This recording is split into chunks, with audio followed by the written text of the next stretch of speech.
Hello friends. तो भाई स्वागत है आपका एक नई वीडियो में। और इस वीडियो में हम बात करेंगे एसएससी सीजीएल 2025 के लिए मैंने ज्योमेट्री के नोट्स बनाए हैं। और ज्योमेट्री के नोट्स जो हैं ये बहुत इंपॉर्टेंट होने वाले हैं। इसमें कोई भी ऐसी चीज़ नहीं होगी जिसमें लेंथी या कोई भी ऐसी चीज़ होगी।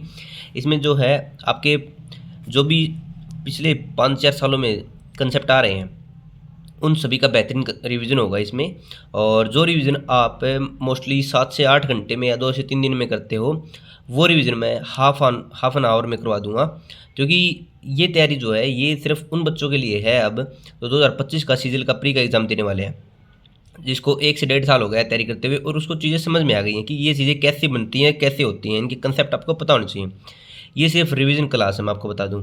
देखो, बेनिफिट उठाना होता है किसी को भी, वो उठा ही लेता है, लेकिन जो बच्चा 1 से 1.5 साल से तैयारी कर रहा है उसके लिए तो ये बेनिफिशियल है, मस्ट है भाई। ठीक है, ये रिवीजन है। और रिवीजन इस तरह मान के चलो कि ये हाफ एन आवर की वीडियो आपके लिए, क्योंकि ज्योमेट्री में 2 से 3 क्वेश्चन पर्टिकुलर आते ही आते हैं हर शिफ्ट में। और ये मान के चलो 30 से 40 शिफ्ट होती हैं, 30 से 40 शिफ्ट में हर जो वैरायटी का क्वेश्चन है वो आता ही आता है। तो एक भी ऐसा क्वेश्चन नहीं है इसमें या कंसेप्ट नहीं है जो कि अनइम्पोर्टेंट हो, सभी इंपॉर्टेंट है। तो स्टार्ट करते हैं भाई एसएससी सीजीएल 2025 के ज्योमेट्री का रिवीजन। इसमें सभी ट्राइंगल के कंसेप्ट होंगे। ठीक है, मैंने पिछली वीडियो में एक कंसेप्ट दिया था और इस वीडियो में अगला कंसेप्ट है ये ट्राइंगल का। तो स्टार्ट करते हैं भाई ट्राइंगल। सबसे पहले स्केलन ट्राइंगल। स्केलन ट्राइंगल की बात करते हैं। इसमें तीनों जो हैं साइड अलग अलग होती हैं, अनइक्वल साइड होती है तीनों। इसमें ए बी सी जो है वो तीनों इक्वल नहीं होती। ठीक है, इक्विलेटरल ट्रायंगल नंबर 2। जल्दी जल्दी करेंगे, ऐसा नहीं होगा कि हम आराम से कर रहे हैं। Equilateral triangle. इक्विलेटरल ट्रायंगल में हम तीनों जो साइड होती हैं वो इक्वल होती हैं, ए बी सी आर तीनों इक्वल होती हैं।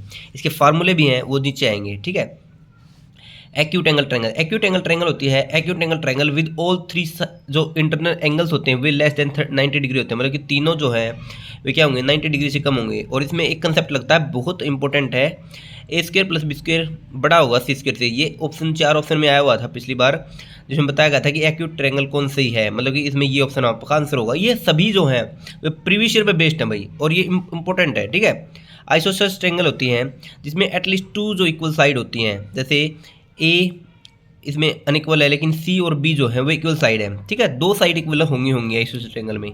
आगे बात करते हैं right angle triangle. Right angle triangle में हमेशा याद रखो एक एंगल जो है 90 डिग्री होगा और ए स्क्र प्लस बी स्क्र बराबर है वो सी स्क्र के बराबर होंगे। जैसे 3 4 5 एक राइट एंगल ट्रायंगल है। आगे इनकी प्रॉपर्टी भी आएंगी। ठीक है, ऑब्ट्यूस एंगल ट्रायंगल क्या होता है, one angle is greater than 90 degree. मतलब ऑब्ट्यूस ट्रायंगल में क्या होता है, ए स्क्र प्लस बी स्क्र का जो सम होता है वो कम होता है किससे, सी स्क्र के, हाइपोटेन्यूज के जो स्क्र से कम होता है। ठीक है, condition for formation of a triangle. किसी भी ट्रायंगल को बनने के लिए जो फॉर्मेशन होती है उसको क्या क्या जरूरी होती है। जैसे 2 साइड का सम जो है तीसरी से कम होना चाहिए। जैसे 2 साइड का सम जो है ज़्यादा होना तीसरी से, हाइपोटेन्यूज से ज़्यादा होगा। 2 साइड का सम, हाइपोटेन्यूज नहीं, मतलब कि 2 साइड का जो सम होगा वो ज़्यादा होगा तीसरी साइड से। 2 साइड का सम ज़्यादा होगा तीसरी साइड से। और 2 साइड का जो घटा है, सब्ट्रैक्ट है, वो कम होगा।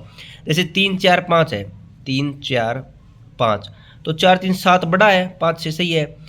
4 5 9 बड़ा है 3 से, सही है। 5 और 3 8 बड़ा है 4 से, सही है। और जैसे घटा के 4 में से 3 गया, 1 किससे छोटा है, 5 से। 4 में से 1 5 में से 4 गया, 1 किससे छोटा है, 3 से। तो इस तरह। और ये घटा जो माइनस में नहीं होगी इसलिए इन्हें ब्रैकेट लगाया है। इस तरह एक ये पॉजिटिव बन के आती है। जो 2 साइडों का जो सब्ट्रैक्ट है वो तीसरी साइड से कम होगा, लेकिन 2 साइड का सम जो है वो एक तीसरी साइड से बड़ा होता है। ठीक है, ये सिंपल सी थ्योरी थी। आगे देखते हैं प्रॉपर्टीज ऑफ ए ट्रायंगल। भाई प्रॉपर ट्रायंगल की क्या क्या प्रॉपर्टी होंगी उसमें बात करते हैं। जैसे angle sum property. Angle sum property क्या होती है भाई, जिसमें तीनों जो एंगल होते हैं 180 डिग्री के होते हैं। किसी भी ट्रायंगल में तीनों सम क्या होंगे, 180 डिग्री के होंगे। एक्सटीरियर एंगल प्रॉपर्टी क्या होगी, exterior angle property. In an exterior angle of a triangle is equal to the sum of an opposite interior angle. जैसे हमेशा याद रखो L1 जो है वो L2 और L3 के सम के बराबर होगा। हमेशा याद रखो एक्सटीरियर एंगल में क्या होता है, मतलब कि इसका एक्सटीरियर एंगल जो L1 है वो L3 और L2 के सम के जो के बराबर होगा। ठीक है, bisectors of A B C and A C B meet at point O, then हमेशा याद रखो यदि 2 एंगल के बाइसेक्टर जो हैं ओ पे मिल रहे हैं तो बी ओ सी का जो कंडीशन होगी वो क्या होगी, 90 degree plus A by 2, 90 plus A by 2। ठीक है, और बी और सी यदि बाहर मिल रहे हैं तो क्या होगा, 90 minus A by 2, 90 minus A by 2। यदि अंदर मिल रहे हैं तो 90 प्लस ए बाई 2 और बाहर मिल रहे हैं तो बी ओ सी क्या होगा 90 माइनस ए बाई 2। और इसमें क्या है कि एक्सटीरियर एंगल और इंटीरियर और एक्सटीरियर जो बाहर मिल रहे हैं तो एंगल बी पी सी क्या होगा, हमेशा याद रखो बी पी सी जो होता है वो एंगल बी ए सी का हाफ होता है। बी ए सी का क्या होता है, हाफ होता है। और ये क्वेश्चन तो मान के चलो पैट क्वेश्चन है, प्रीवियस ईयर में आता ही आता है। बी पी सी जो बाहर एंगल है ये थीटा जो है ये थीटा बाई मतलब कि ये थीटा ये यदि 30 डिग्री का है तो ये 60 डिग्री का होगा, मतलब कि इसका आधा होता है। ठीक, इसका आधा होता है ये। आगे बात करते हैं in triangle P Q are. In triangle P Q are में पी एस जो है वो बाइसेक्टर है और पी टी जो है वो परपेंडिकुलर है। तो इसमें क्या होगा, हमेशा याद रखो एंगल टी पी एस पूछते हैं। टी पी एस क्या होता है, एंगल क्यू और एंगल आर का जो डिफरेंस लेके हाफ कर देंगे, angle Q minus R by 2। ठीक है, आगे बात करते हैं कॉन्ग्रुएंट ट्रेंगल। कॉन्ग्रुएंट ट्रेंगल के लिए क्या क्या कंडीशन होती हैं। Congruent triangle A B C और डी ई एफ यदि कॉन्ग्रुएंट होगी तो A B D E, A C D F और बी सी और ई एफ जो है वे बराबर होंगी। उसी तरह एंगल ए और डी, एंगल बी और ई और एंगल सी और एंगल एफ जो है वो भी बराबर होंगी। तो भाई आगे बात करते हैं condition for congruence triangle. Congruent triangle होने के लिए क्या क्या कंडीशन है, बहुत इंपॉर्टेंट ये टॉपिक है भाई और बहुत इंपॉर्टेंट नोट्स हैं ये, आप इनको इग्नोर नहीं कर सकते। ठीक है, कॉन्ग्रुएंट ट्रायंगल के हमेशा याद रखो S A S, side angle side. जैसे कोई भी ट्रायंगल है उसमें दो साइड और बीच वाला एंगल, दो साइड और बीच वाला angle, angle side angle, angle side angle, जैसे angle side angle, angle side angle, ये कॉन्ग्रुएंट होती है। इनके कॉन्ग्रुएंट के और पेपर में यही क्वेश्चन आते हैं। ऐसे पूछता है कि दो ट्रायंगल हैं तो इसमें देखो 4 लाइन देता है, उसमें कौन से ट्रायंगल की जो है फॉर्मेशन नहीं है। Angle angle side, angle angle side, उसके सामने वाली एंगल एंगल साइड। ठीक है, ये 3 है। और राइट एंगल ट्रायंगल में क्या होता है, हमेशा याद रखो आर एच एस का रूल होता है। आर एच एस मतलब कि बीच में हाइपोटेनस के सीधे क्या होता है 90 डिग्री। ठीक है, आर एच एस रूल। और एक लास्ट है S S S, side side side, तीनों साइड सेम होंगी। तो ध्यान रखो S A S side angle side, A S A angle side angle, A S angle angle side, R H S rule और तीनों साइड सेम। अब बात करते हैं सिमिलरिटी ऑफ ट्रायंगल। सिमिलरिटी में क्या होता है, टू ट्रायंगल त्रिभुज ए बी सी और त्रिभुज P Q are similar if and only if corresponding angles have the same measure। मतलब कि corresponding एंगल यदि सेम है तो ही वे सिमिलर होंगे। जैसे त्रिभुज P Q A B C और पी क्यू आर यदि सिमिलर है तो उसमें क्या होगा, A B by P Q B but बराबर है A C by P R और B C by Q R होगा। हमेशा याद रखो यदि त्रिभुज ए बी सी और पी क्यू आर है तो A B S P Q ऐसे और ऐसे ये हमेशा बराबर होते हैं इसके ratio. A B P Q का और B C Q R A C P R से जो रेशियो होगा वो हाइट का h1 बाई h2, मीडियन का m1 बटे m2, सरकम रेडियस का r1 r2, इन रेडियस का r1 r2 और पैरामीटर का, तो इनका रेशियो सेम होता है। लेकिन जो एरिया का रेशियो होता है वो वर्गमूल होता है, मतलब ये रूट होता है। ठीक है, समझ गए। Criteria for similarity of triangle, भाई ए रूल लग जाएगा, ये एस साइड तीनों साइड सेम होंगी या साइड एंगल साइड सेम होंगे। ठीक है, हमेशा याद रखो सिमिलरिटी ट्रायंगल में क्या पूछता है, यदि एरिया दिया हुआ है, हमने साइड निकालनी है, पैरामीटर निकालना है, रेडियस निकालनी है, इन रेडियस निकालनी है, मीडियन निकाली, कुछ भी निकालना हो तो हमने एरिया दिया हुआ है तो एरिया का क्या करेंगे, रूट कर देंगे, स्क्वायर रूट कर देंगे। ठीक है, जैसे 144 और 125 दिया हुआ है, नहीं 144 और 100 दिया हुआ है तो 10 साइड आ जाएगी और उसकी 12 आ जाएगी। ठीक है, तो आगे बात करते हैं भाई मिड पॉइंट थ्योरम, एमपीटी जो थ्योरम है, एमपीटी थ्योरम में क्या करता है, ए बी सी ट्रायंगल है, उसमें पी क्यू आर जो मिड इसके मिड पॉइंट है, पी जो है ए बी का मिड पॉइंट है, क्यू जो है ए सी का मिड पॉइंट है। तो हमेशा याद रखो जो पी क्यू होगी ना वो बी सी की हाफ होगी। जैसे बी सी 10 है तो पी क्यू क्या होगी 5 होगी। ठीक है, और एरिया जो होता है पी क्यू ए का और ए बी सी का जो एरिया होता है वो 1/4 होता है। जैसे पी क्यू ए का एरिया होगा 25 और पूरी का ट्रायंगल का होगा 100, तो इसका 1 बाई कितना हो गया 4, रेशियो निकल के आता है। ठीक है, ये दिया भी है। बीपीटी जो बेसिक प्रोपोर्शनल थ्योरम है, इसमें बेसिक प्रोपोर्शनल है, इसमें ये जो है डीई जो है या पैरेलल है बीसी के। तो हमेशा याद रखो ए बी सी और A D E, A B सी पूरी बड़ी ट्रायंगल ए डी ई के क्या है सिमिलर होगी। तो ए डी बाई पूरी ए बी, ई बाई पूरी ए सी और डी ई बाई पूरी बी सी, या A D by D B या ए ई बाई ई सी का रेशियो जो है वो सेम होता है। आगे बात करते हैं inequality relation of a triangle. जैसे तीनों साइड अलग अलग हैं तो हमेशा याद रखो इन त्रिभुजों यदि बी और सी बराबर हैं तो बी और सी बराबर होंगे। जैसे एंगल बी और एंगल सी यदि बराबर हैं तो ये सी साइड और बी साइड बराबर होंगी। यदि एंगल बी बड़ा है एंगल सी से तो ये सामने वाली साइड बी भी बड़ी होगी सी से। यदि एंगल बी छोटा है सी से एंगल सी से तो ये बी जो सामने वाली साइड होती है ये भी छोटी हो जाएगी। मतलब कि क्या है कि एंगल बड़ा है तो उसकी जो सामने वाली साइड होती है वो बड़ी होती है। मतलब कि बी के सामने वाली साइड बी, मतलब कि यदि एंगल 30 डिग्री का है ये 40 डिग्री का है तो हमेशा याद रखो ये जो सी जो है वो बड़ी होगी बी से। ठीक है, ये बात है। आगे है angle bisector theorem. Angle bisector theorem में क्या है, एंगल ए बी डी जो है वो बाइसेक्ट करती है एंगल बी ए सी को।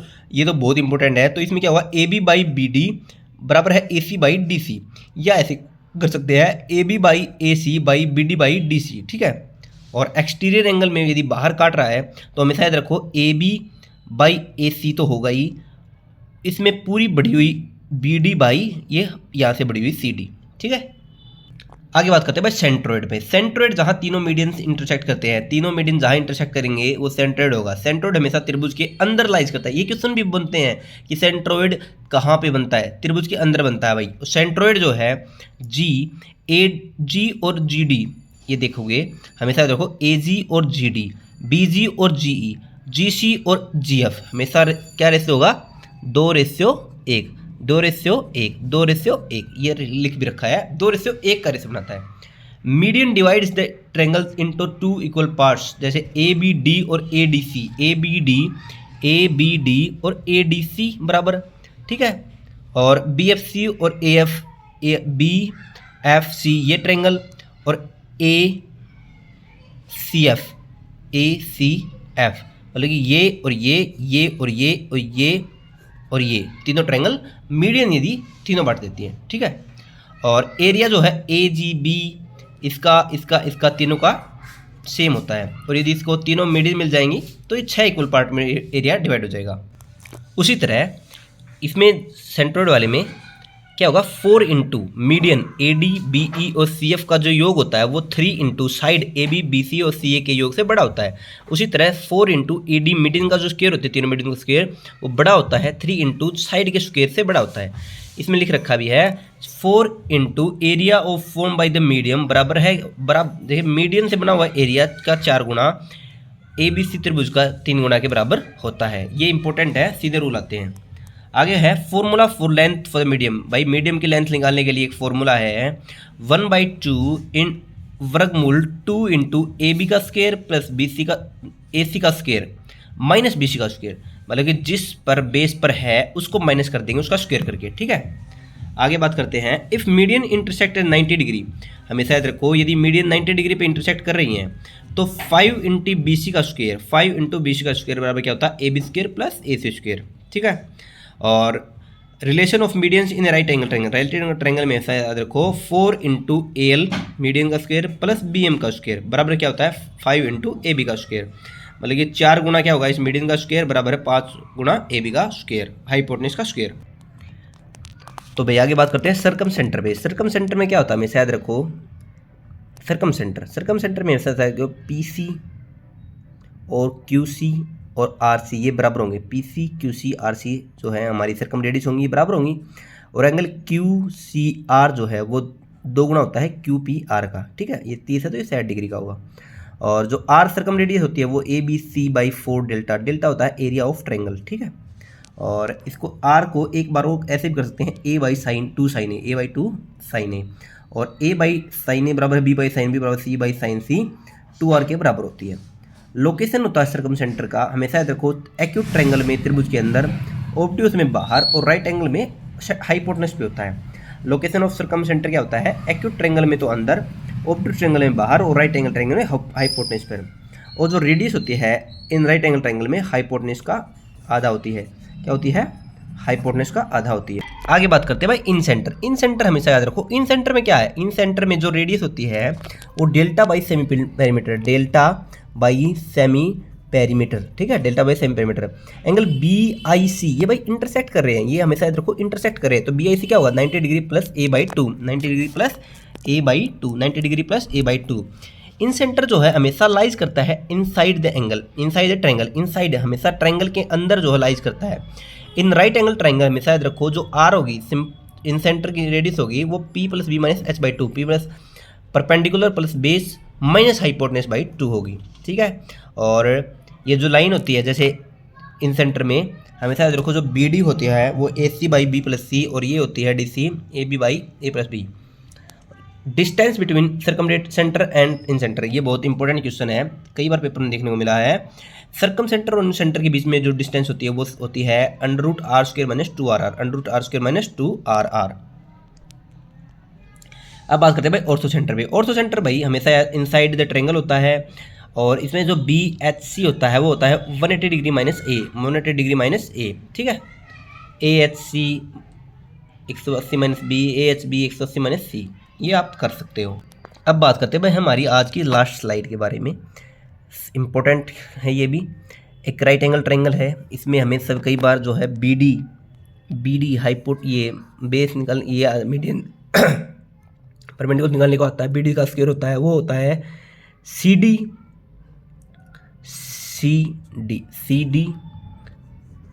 इंटू ए डी, ठीक है। इसकी और इसकी मल्टीप्लाई बी डी के स्क्वायर के बराबर होती है। बी डी को हम ऐसे लिख सकते हैं A B into B C by C A, ठीक है। ए डी को लिख सकते हैं, ए डी का जो स्क्वायर होता है वो A B square by A C, A B square by A C, या सी डी का जो स्क्वायर होता है, सी डी का स्क्वायर होता है वो इसके बगल वाली बी सी का स्क्वायर बाई ए सी, ठीक है। और ए डी और जो डी सी का जो हमें वो करना है रेशियो निकालना है वो होता है A B square into B C square, और 1/p यदि ये p है 1/p स्क्वायर बताया, ये होता है 1/a square plus 1/b square, हमसे याद रखो, ठीक है। Relation between orthocentre centroid and circumcentre, ये बहुत इंपॉर्टेंट है।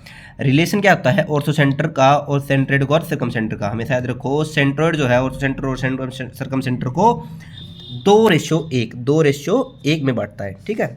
स्टैंडर्ड इक्विलेटरल ट्रायंगल भाई हमेशा याद रखो, स्टैंडर्ड इक्विलेटरल ट्रायंगल होती है, उसमें जो पेरीमीटर होता है वो 3a होता है। 3a क्या होता है 3a, तीनों साइडों का सम। एरिया होता है √3/4 ए स्क्वायर, √3/4 ए स्क्वायर। हाइट होती है √3/2 ए, और सर्कम रेडियस होती है a/√3, a/√3। इसमें भी कन्फ्यूज होता है सर्कम रेडियस और इन सेंटर की रेडियस में, और इन रेडियस होता है a/2√3।